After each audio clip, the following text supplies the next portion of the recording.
Guo! Shingon! Shingon! Shingon!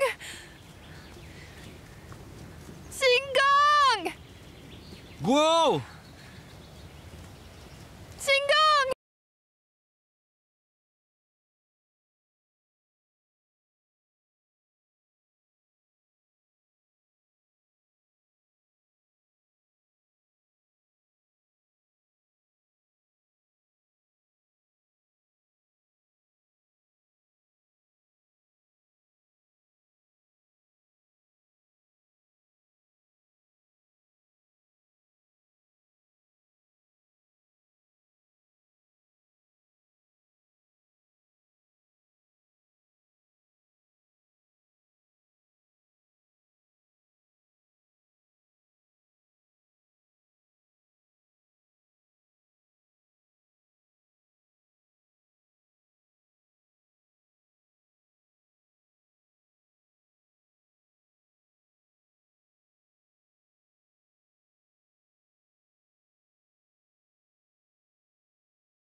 Si nous voulons vraiment changer un pays, nous ne pouvons pas le faire seuls. C'est ça. Dushio! Dushio! Monsieur Chen! Oh qu'est-ce qu'il y a? Shingon va mal. Pourquoi ses cheveux sont gris? Qu'est-ce qui s'est passé? C'est à cause de la conférence de Paris. De chagrin, il s'est assis au bord de la rivière toute la nuit. Il a probablement pris froid et s'est énervé. Il s'est évanoui d'un coup. J'amène de l'eau avec du sucre roux. Je reviens tout de suite. D'accord. Shingon. Mais... pourquoi tu gardes tout ça pour toi? Dis-nous quel est le problème, et nous allons trouver une solution ensemble. Monsieur... Monsieur, je vais bien. C'est juste que ces derniers jours, je n'ai pas pu dormir. Je vois mon père dès que je ferme les yeux. Je vois mon père dès que je ferme les yeux. Mon père était un général sous les ordres de Zhang Gaoyan, commandant général de Dongzhou sous la dynastie Qing. En 1897, le commandant Dietrich de la flotte allemande d'Asie de l'Est a attaqué Qingdao. Mon père s'est battu contre eux dans le comté de Jimo. Et il a été renvoyé et rentré au village. Mais il est mort de maladie peu après. Avant de mourir, il m'a appelé à ses côtés et m'a dit... Shingon, la perte de la ville de Qingdao est ma faute. Quand nous récupérerons Qingdao au jour, tu devras me le dire. Monsieur, je ne comprends pas. N'avons-nous pas gagné la guerre? L'Allemagne est vaincue, Qingdao devrait être rendu. Je voudrais aller sur la tombe de mon père et pouvoir lui dire... Père, regarde! Nous avons récupéré Qingdao. Nous avons récupéré Qingdao. Mais maintenant, que s'est-il passé? Ah!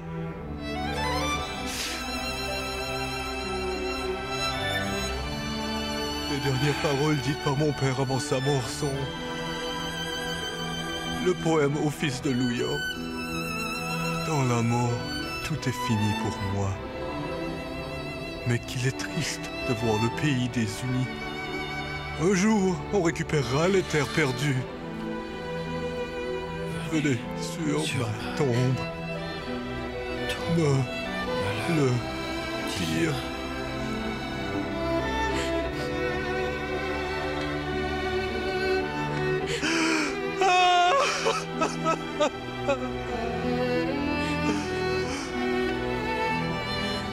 Shingon.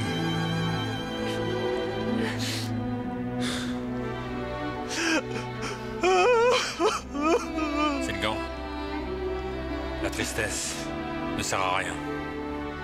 La nuit dernière, tu n'as pas dormi. Je le comprends. Je n'ai pas dormi non plus. Et j'ai écrit 3 articles. Bailan, s'il te plaît, Lié à tout le monde. Lors de la conférence de Paris, tous les pays servent leurs propres intérêts. Quelle justice, quelle paix permanente. Où sont les 14 points du président Wilson? Tout est un discours vide et sans valeur. La France, l'Italie et le Japon, ces 3 pays militaristes, ont piqué une colère et menacé de quitter la conférence, parce qu'elle ne répondait pas à leur désir d'envahir d'autres terres. Cette conférence n'est que pour partager le butin et est à 1000 lieues de la paix permanente dans le monde et du vrai bonheur de l'humanité. Il faut que les gens du monde entier se serrent les coudes pour s'y attaquer directement. Si nous laissons les politiciens présents à cette conférence partager le butin et jouer leur vilain tour, il n'y aura pas de résultat équitable. Monsieur, voulez-vous dire que, en réalité...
Le président est là!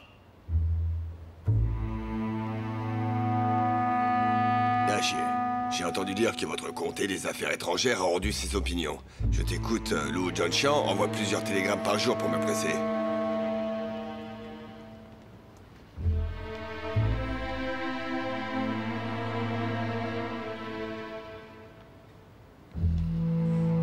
Tout le monde l'a signé. C'est très formel. Asseyez-vous. Nous sommes considérés comme des traîtres. C'est très sérieux. Bon, dis-moi en plus. En fait, il n'y a qu'une solution. Ne pas signer. Ne pas signer. C'est facile à dire, mais as-tu pensé aux conséquences? Nous en avons discuté pendant 2 jours. Toutes les conséquences ont été envisagées. Mais Lou Jianxian a dit dans son télégramme que si nous ne signions pas le traité de paix, le Japon, la Grande-Bretagne, la France et l'Italie lanceront une attaque contre nous. Dans ce cas, nous perdrons non seulement les droits et les intérêts de l'Allemagne au Shandong, mais aussi ceux de l'ensemble du pays. Ce genre de perte est trop grande, mais en tant que pays vainqueur, nous pourrons réellement ne rien obtenir. Avez-vous réfléchi à ce point? Lou Jianxian ne m'a jamais parlé de ce problème. Et pourtant, il me le dit tous les jours. Mais qu'est-ce qu'il veut dire? Ça me semble évident. Il faut signer. Pour ne pas perdre gros.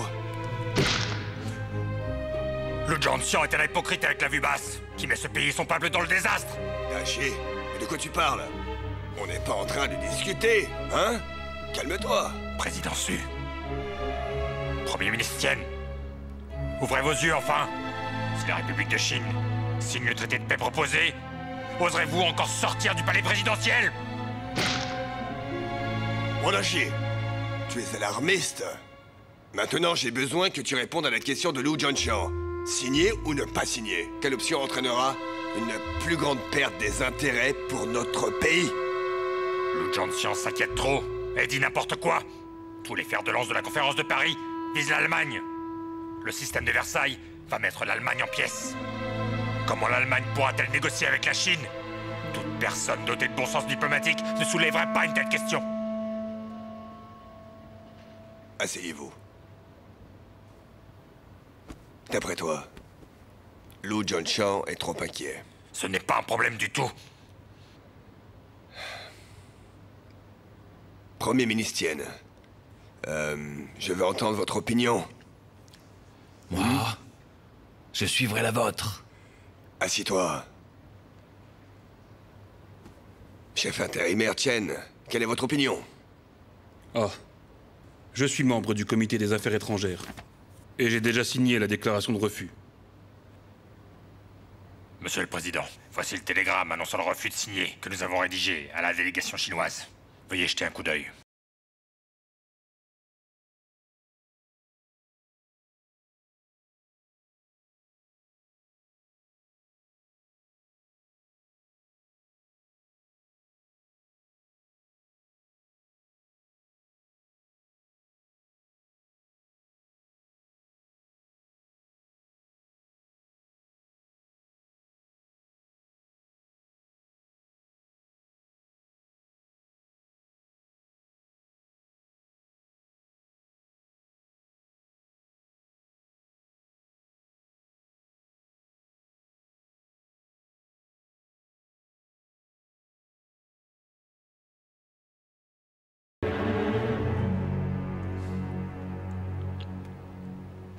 Va au bureau de télécommunications et envoie un télégramme à Lu Jianxiang tout de suite.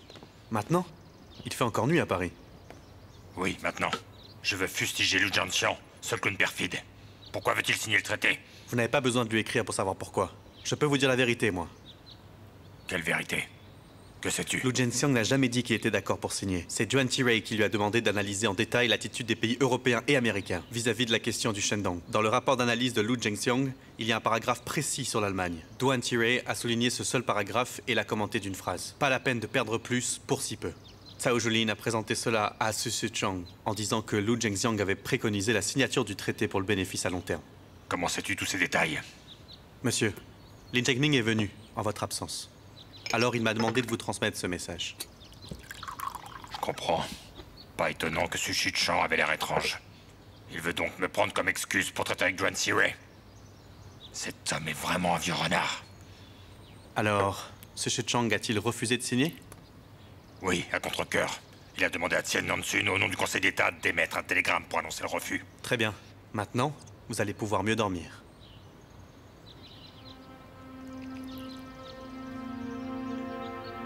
Je ne suis toujours pas rassuré. Va vite au bureau de télécommunications pour envoyer un télégramme urgent à Lu Jianxiang en mon nom. Prends note du télégramme. Même un homme stupide ne peut pas refaire la même erreur sans cesse. Et le peuple chinois ne permettrait pas un deuxième Li Hongzhang. Bien dit. Je l'envoie tout de suite. Dis-lui de répondre.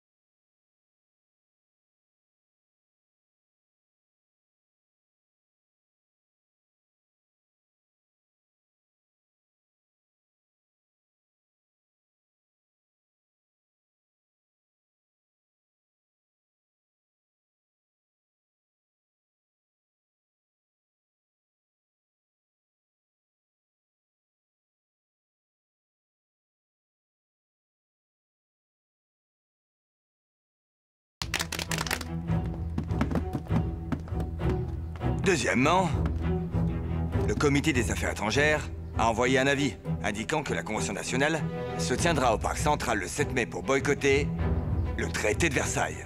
Les étudiants de l'Université de Pékin et les autres écoles doivent être les principales forces de cette Convention nationale. Et pour finir, le pays entier est enfin passé à l'action. Notamment le Shandong, Shanghai et Guangzhou. Ces villes ont lancé des mouvements de boycott sous différentes formes. Le mouvement de la nouvelle culture a dressé les deux drapeaux de la science et de la démocratie. Et nous avons pu briser le vieux monde et voir ce nouveau monde. Je me souviens que M. Chen a dit autrefois qu'il ne parlerait pas politique pendant 20 ans. qu'il se concentrerait uniquement sur l'illumination idéologique. Eh bien, maintenant, il réalise que ses convictions de l'époque étaient partiales. Étant donné que la science et la démocratie sont inséparables de la politique, la démocratie elle-même est une politique. Si nous parlons de science et de démocratie, alors la politique viendra frapper à la porte. Inutile de s'en cacher. Chers élèves, réfléchissez. Tout ce qui s'est passé dans l'université de Pékin ces 3 dernières années, lequel n'était pas lié à la politique? J'ai une question pour vous tous. Qu'est-ce que la démocratie? Ça veut dire que le peuple est le maître de son pays. Singan a vu juste. La Chine appartient à son peuple. C'est donc au peuple de gouverner le pays et de prendre les décisions. C'est ce qu'un pays libre doit faire. La République de Chine existe depuis 8 ans. Je vous le demande à tous. Y a-t-il eu une seule chose décidée par le peuple chinois? Rien. N'est-ce pas? L'année dernière, Duan Jirei a signé un accord secret avec le Japon. A-t-il demandé l'avis du peuple avant? Non. Même la délégation chinoise n'était pas au courant qu'une telle chose avait eu lieu. C'est un vrai menteur qui a trompé le peuple, l'a dupé. C'est pourquoi je dis que la conférence de Paris n'est pas une mauvaise chose. C'est un mal pour un bien. Pourquoi, me direz-vous? Parce que la conférence de paix de Paris a réveillé le peuple chinois. Si la Chine veut se développer, il ne suffit pas de s'opposer au féodalisme et de prôner la nouvelle culture. Il faut aussi s'opposer à l'impérialisme et défendre notre souveraineté. Pour réaliser ces 2 points, nous devons réveiller le peuple. Quand le peuple se réveillera, la Chine aura de l'espoir. Donc, chers étudiants, notre groupe de discours sur l'éducation publique doit aller à la base, le plus vite possible, dans les usines, mais aussi dans les champs. Tous nos groupes universitaires doivent s'adresser à tous les coins de la société pour réveiller les gens. Qu'en pensez-vous? On y va? Monsieur, nous sommes en train de créer l'association des étudiants des écoles supérieures de Pékin. Nous voulons relier toutes les écoles pour faciliter l'organisation d'activités à grande échelle. Notre groupe d'éducation sera divisé en 4 équipes pour donner une série de discours à Chanxinyan et dans d'autres endroits. Nous sommes en train de préparer la convention nationale du 7 mai. Nous planifions une manifestation de 100 000 personnes. Bien. Chers étudiants, passons à l'action sans plus attendre. Oui. À l'action. Le gouvernement a explicitement ordonné à Liu Zhangxiang de refuser de signer le traité de paix. Alors il faut faire attention à mesurer les discours. Dans cette convention nationale, aucune voix pour dénoncer le gouvernement. Monsieur? Et plus important encore, il ne doit pas y avoir de voix critiquant le président des États-Unis. Chen Duxiu et Lydia Zhao de l'université de Pékin, dans le commentaire hebdomadaire, ont publiquement accusé le président Wilson de nous être inutiles. Nous ne pouvons pas encourager ce genre de comportement qui met en danger le pays. Nous devons cibler les Japonais et les factions pro-japonaises en Chine. Zhao Rulin, Zhang Zhangxiang et Lu Zhongyu. Monsieur? Qu'est-ce qu'il y a? Quelque chose de grave. Parle. Le Conseil d'État a secrètement écrit à la délégation pour leur demander de signer. Bon, c'est bon pour l'instant.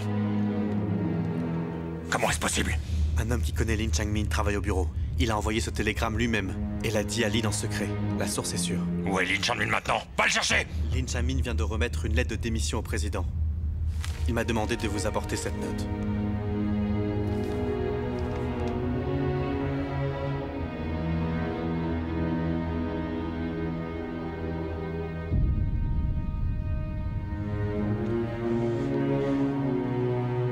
Ce gouvernement est perfide. Je ne peux plus le suivre ainsi. Je démissionne aussi. Président, à ce moment, vous ne pouvez pas vous en aller comme ça. Monsieur, Liu Zhengxiang a envoyé un télégramme. Lis! S'il te plaît, aide-moi. Aide-moi, d'acier.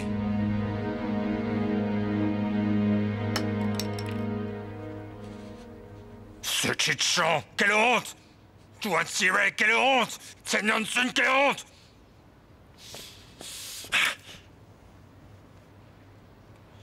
Envoie vite un télégramme à Liu Zhangxiang et dis-lui que s'il veut que je le sauve, il doit se souvenir de ce que j'ai dit. Ce traité ne peut pas être signé. S'il le signe, il sera un pécheur impardonnable de la nation chinoise pour toujours. voiture! Je vais voir Tsai Wen-pei. Vous deux, par là-bas. Toi, ici. D'accord.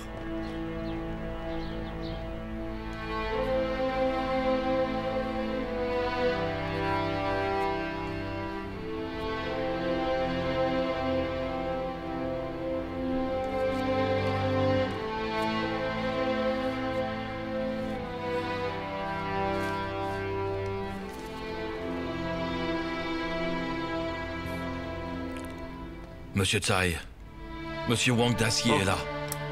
Qu'il entre. Oui. Yuan-pei, Oh, Dacier.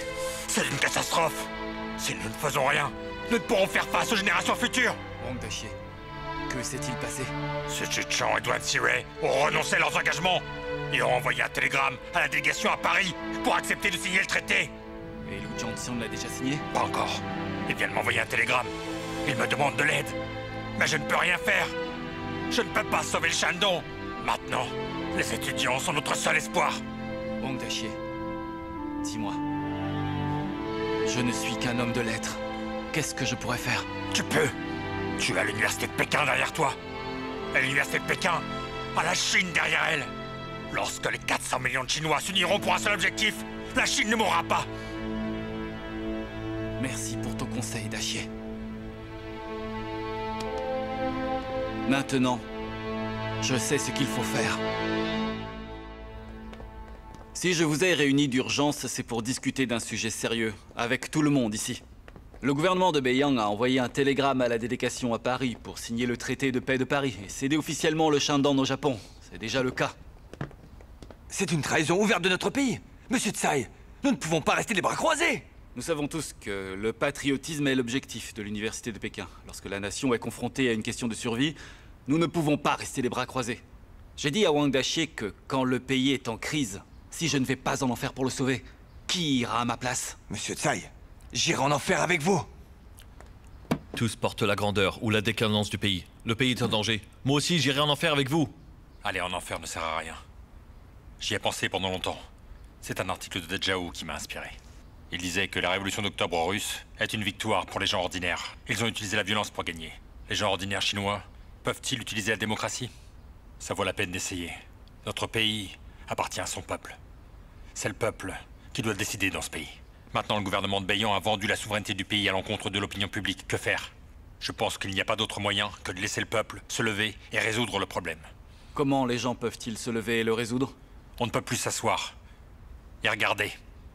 L'université de Pékin doit être pionnière pour éveiller les gens à devenir leurs propres maîtres. Faisons la victoire des gens ordinaires contre le gouvernement. Monsieur Tsai, Dong Dongcha et d'autres organisent l'association des étudiants de Pékin. Je vais leur demander d'agir rapidement. Cette action ne doit pas seulement faire participer les étudiants. Les travailleurs, les commerçants et les soldats, tous les civils doivent agir. Toute la société doit se mobiliser. C'est l'action des gens ordinaires. C'est la seule façon de forcer le gouvernement réactionnaire à céder. Je suis d'accord avec Du Shu et Dezhao. Si nous, à l'université de Pékin, on peut mobiliser des gens de tout le pays, ce sera le début d'une toute nouvelle histoire en Chine. Oui. Vous êtes très influent et apprécié auprès des jeunes d'aujourd'hui. Du Shu vient de le dire. Le peuple doit se lever et agir pour lui. Je pense que cette phrase doit être notre slogan. Parce que sous ce slogan, on peut mobiliser tout le peuple. Vous avez dit que nous devions parler de politique directement et ouvertement, et j'avais des doutes à ce sujet. Mais maintenant, il faut être prudent. Il est difficile de couvrir tous les aspects si nous agissons à la hâte. Monsieur Tsai, je comprends ce que vous voulez dire. Je vais à Xiangxingdian sur le champ pour dire à nos frères ouvriers le résultat de la conférence de Paris. Bien. Mais Dezhao, tu dois être prudent. Bon, Shuzhen, discutons ensemble de cette opération et de comment la réaliser de manière concrète.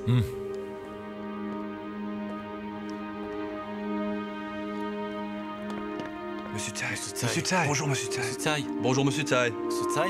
Bonjour, Monsieur Tsai. Monsieur Tsai. Bonjour. Monsieur Tsai.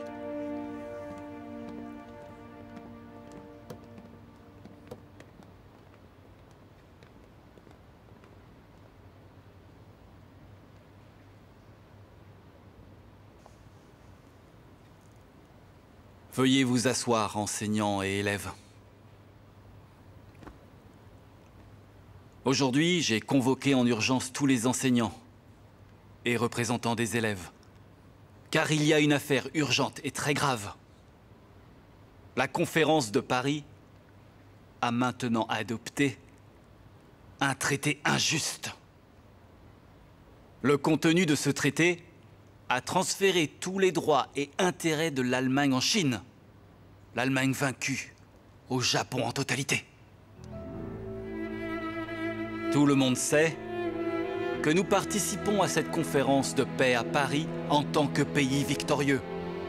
Dans cette conférence, en tant que pays vaincu, l'Allemagne doit restituer sans condition à la Chine toutes les terres et tous les droits qu'elle a eus au Shandong, sans le moindre compromis. Cependant, lors de la conférence de Paris, les grandes puissances ont ignoré la Chine et ont ouvertement adopté à Paris un traité de paix injuste pour nous. Notre propre gouvernement a d'ailleurs lui-même envoyé des messages à la délégation chinoise à Paris pour leur demander de signer ce traité de paix inique et honteux, à savoir, dès qu'ils signent ce traité humiliant, notre cher Shandong passe sous le contrôle du Japon.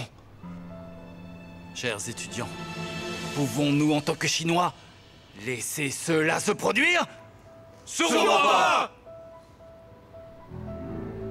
Il y a 3 ans, en arrivant à l'université, avec un rêve dans le cœur, je voulais faire de l'université de Pékin un institut d'éducation extraordinaire. Une université extraordinaire comme celle-là a un objectif, un seul et unique objectif, et cet objectif tient en un mot: le patriotisme.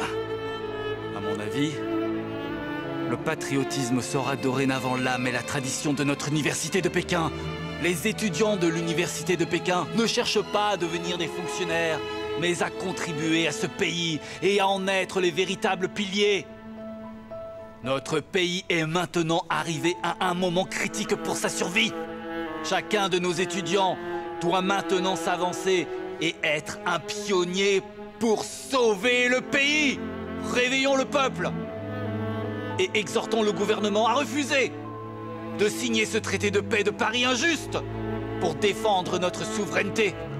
Étudiants et enseignants, je vous le demande, avez-vous le courage et la force de lutter? L'avez-vous? Oui! Défendre la souveraineté! Refuser le traité! Défendre la souveraineté! Refuser le traité! Défendre la souveraineté! Refuser le traité! Défendre la souveraineté! Refuser le traité! Défendre la souveraineté! Refuser le traité!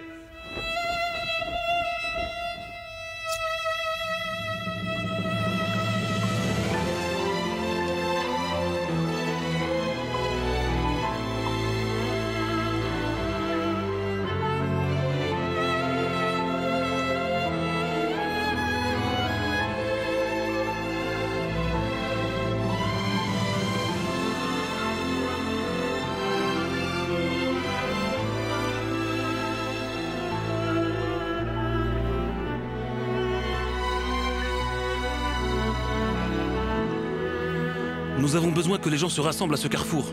Sinon, nous ne serons pas assez forts, tu comprends? Comment faire là et ici? Comment on peut ne pas avoir assez de monde? C'est une petite intersection. Monsieur Lee, d'autres sont là. Shugwe. Bonjour, Monsieur Lee. Merci à tous les travailleurs pour votre soutien. Bon, Monsieur Lee, nous les travailleurs voulons aider notre pays et faire quelque chose. Tout ce dont vous avez besoin, dites-le nous. Bien. Asseyez-vous. Allez, nous allons parler. Shugwe, oui. Je veux te montrer quelque chose. Notre groupe de discours sur l'éducation publique a fixé un itinéraire de discours qui est marqué sur la carte. Oui. Fais-moi une faveur. Regarde dans quelle zone il y a le plus de travailleurs. On irait là-bas en premier. Je pense que c'est ici que l'on trouvera le plus de travailleurs. Juste là. Notez-le. D'accord. Et Monsieur Lee, je voudrais aussi organiser certains travailleurs pour maintenir l'ordre avec tous les étudiants. Mes amis, il n'y a pas longtemps, la conférence de paix de Paris a adopté un traité injuste selon lequel notre Shandong sera cédé au Japon. Dès que nous signons ce traité, Shandong appartiendra au Japon. Camarades, pouvons-nous vraiment accepter un tel traité? Pas que jamais! Non, pas l'accepter! Non, Regardez les uniformes que vous portez! Regardez l'emblème de l'université que nous portons! Le patriotisme est l'âme et la tradition de notre université.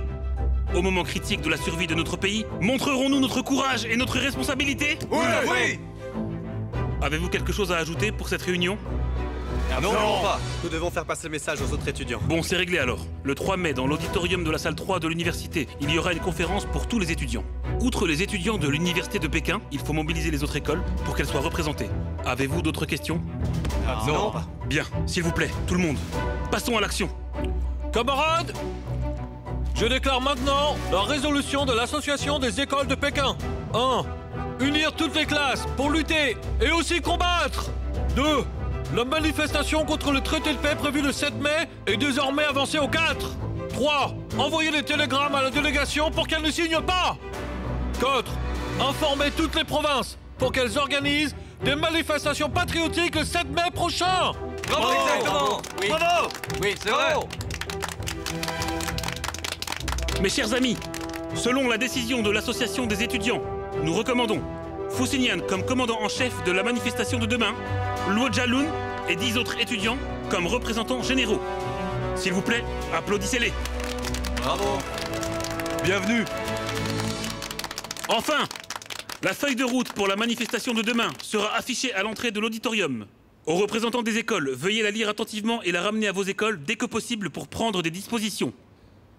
Camarades, rendez-nous Qingdao, à bas les traîtres. Rendez-nous Qingdao, à bas les traîtres. Rendez-nous Qingdao, à bas les traîtres. Rendez-nous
Emmenez-le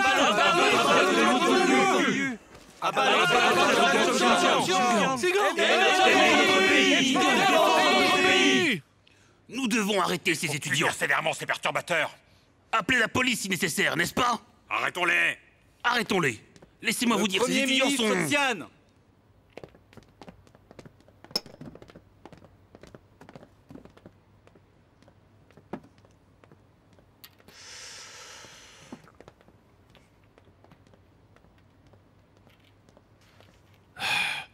Si je vous ai réunis si tard, c'est pour une affaire urgente. Asseyez-vous.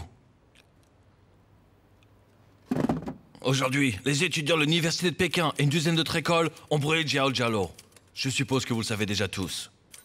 Le président Xu est très en colère à ce sujet. Il a demandé à notre cabinet d'élaborer un plan immédiat pour empêcher la situation d'empirer. Le maréchal Douane a aussi été appelé pour demander un contrôle très strict des étudiants perturbés. Maintenant, laissons le commandant d'infanterie, Li Changtai, présenter une introduction sur la situation. Membres du cabinet, cette tâche de présentation de la situation devrait être confiée à Wu Bingqiang du département de la police de Pékin. Mais Wu Bingqiang, ce renard, n'est pas venu et m'a envoyé.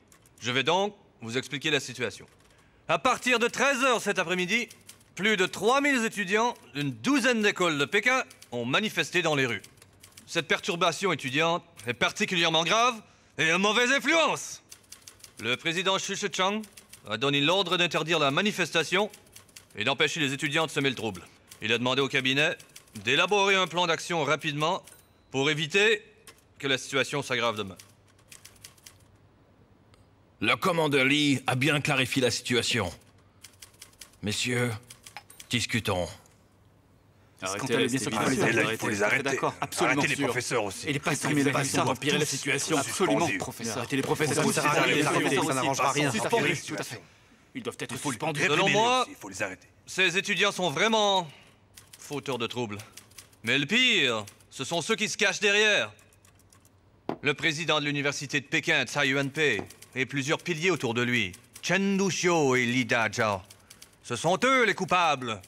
Ils doivent être sévèrement punis.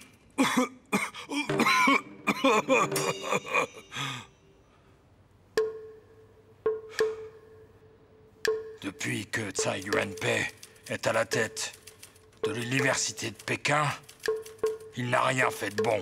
Il faut le dire. À mon avis, il faut vite le renvoyer.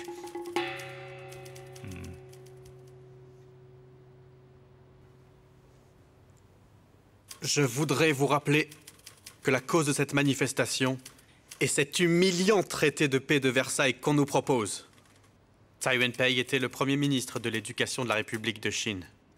Depuis qu'il a pris en charge l'université de Pékin, il a gagné la faveur du peuple grâce à de nombreuses mesures. S'il quitte l'université de Pékin, cela mènera forcément à des griefs publics. Et les conséquences seront impensables. Le ministère de l'Éducation et Tsai Yuanpei sont tous les deux du même côté, on le sait très bien. Les perturbations étudiantes sont le résultat de votre tolérance à tout ça. Exactement, oui, tout à fait, il faut renvoyer. Moi, je suis d'accord avec ça. Ça doit être renvoyé, absolument. Il n'y a pas de question à se poser. Messieurs! Je pense que le ministre de l'Éducation est un peu alarmiste. Vous dites que la position de Tsai Yuanpei est inébranlable, mais s'il meurt alors, l'université de Pékin serait-elle détruite? Hein? Monsieur... Quoi qu'il en soit, ce dont nous discutons aujourd'hui, ce n'est pas la destitution de Tsai Yuanpei, mais de comment empêcher la situation d'empirer. Fondamentalement, cette question relève du ministre de l'Éducation. Mais nous sommes la République de Chine. Il faut respecter les lois et les règlements. Les affaires des étudiants relèvent bien du ministre de l'Éducation. La sécurité publique relève de la responsabilité du service de police. L'infanterie appartient à l'armée.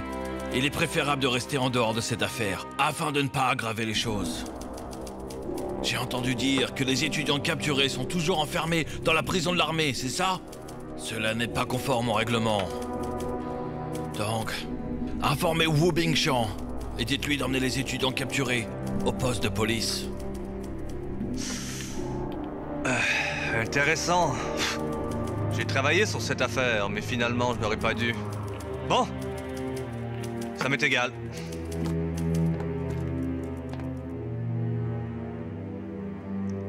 Je l'expliquerai au maréchal Douane. Mais enfin... Mais Lee, C'est absurde. enfin, c'est quoi cette attitude? Ne pars pas. Ne partez pas. Qu'est-ce qu'on fait alors? Il doit être renvoyé, c'est tout. Ne partez pas comme ça. Doit être renvoyé, évidemment. Messieurs, veuillez vous asseoir. J'en ai discuté avec le président Xu. Pour traiter les perturbations, nous devons être stricts, mais avoir beaucoup de tact, afin de ne pas aggraver cette situation. La chose la plus importante du moment est la convention nationale du 7 mai au parc central. On ne peut pas les autoriser à tenir cette convention sous aucun prétexte, parce que si cette convention a lieu, les conséquences seront impensables. Camarades, selon les vérifications effectuées par chaque école, on a découvert qu'un total de 32 étudiants ont été arrêtés, dont 20 étudiants de l'université de Pékin, 8 de l'université normale, 2 du collège technique supérieur, 1 de l'université Huiwen et 1 de l'université de Chine. Ces étudiants sont dans la prison de l'armée maintenant. Xu Dehan et d'autres étudiants de l'université de Pékin sont enfermés dans des cages comme des criminels, subissant humiliation et torture. On dit que Duan Shiwei, le seigneur de guerre réactionnaire, a ordonné de punir sévèrement les étudiants arrêtés pour venger le traître Cao Yulin. Leurs vies sont en danger maintenant. Et la situation est inquiétante. Nous ne pouvons pas rester les bras croisés. Agissons!